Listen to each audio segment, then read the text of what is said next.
This case contains the camera, remote control for the camera, the microphones, and the power cord for the camera. And the S-video connection for the camera. Power connects here. And note the yellow and yellow here. To seat the camera, you pull out the tab here.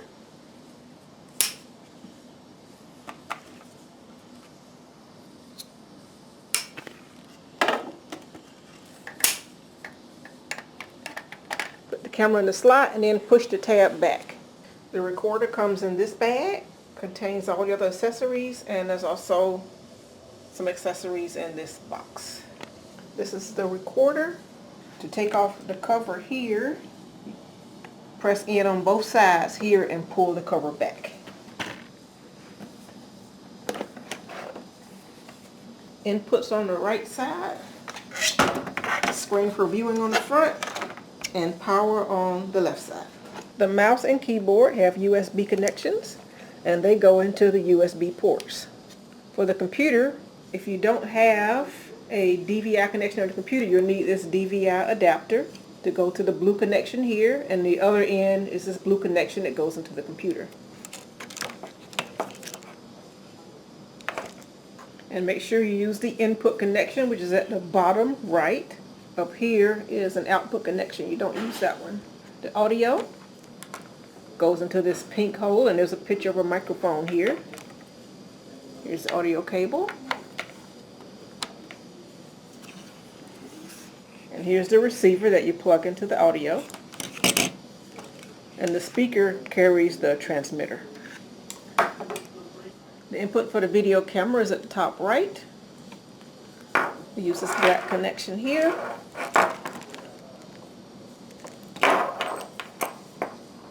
Then we take this red and green part of this connection here and we hook it to this adapter.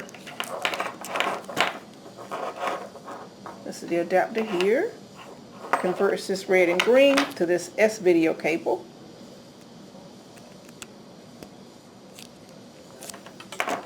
And the other end of the S-video cable goes into the camera. And here is the S-video input on the back of the camera.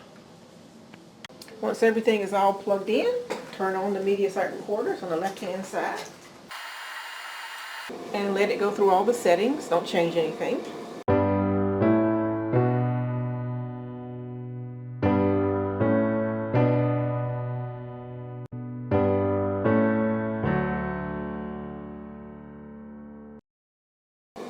As you can see, we have computer input, but not audio input or video input. So using the mouse, we'll go to input settings. And video in should be Osprey 260E video device 2. The audio wasn't working because it wasn't turned on. Now we choose microphone 3, Realtek high def.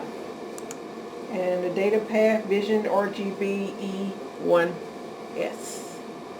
We'll save. Now we have video input and we have audio input, because you can see the lines moving over here. And when we click record here at the bottom, we're recording the computer screen and the camera screen and the audio. When done, click stop here at the bottom. Click yes, and you can see here that it's stopping.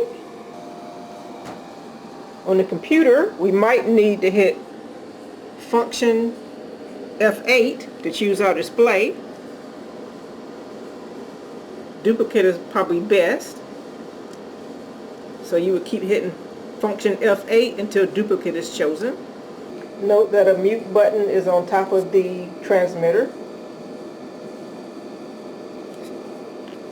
And to turn the transmitter on and off, you have to move this to open. And this is also how you change the batteries. Changing the sensitivity on the transmitter. We open the front case, and on the right hand side we press set,